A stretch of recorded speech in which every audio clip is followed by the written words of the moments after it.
कोकणातील पर्सिसिनेट मच्छीमार पुन्हा आक्रमक झाले। खोल समुद्रामध्ये पर्सिसिन मासेमारीला परवानगीची मागणी करण्यात आली आहे। संघटनेनं राज्य सरकारकडे ही मागणी केली आहे। इतर राज्यांमध्ये परवानगी आहे, मग महाराष्ट्रामध्ये निर्बंध का, असा सवाल त्यांच्याकडून केला जातोय। हवालदिल मच्छीमारांनी सरकारला हा सवाल केला।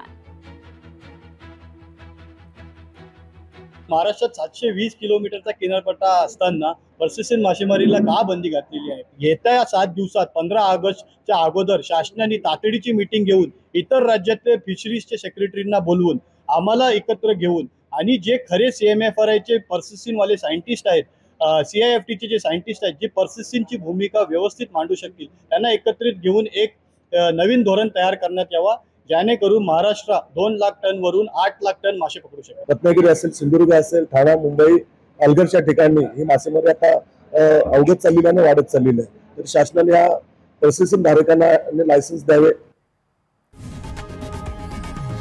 लोकशाही मराठी ऐका, पहा, जागरूक रहा।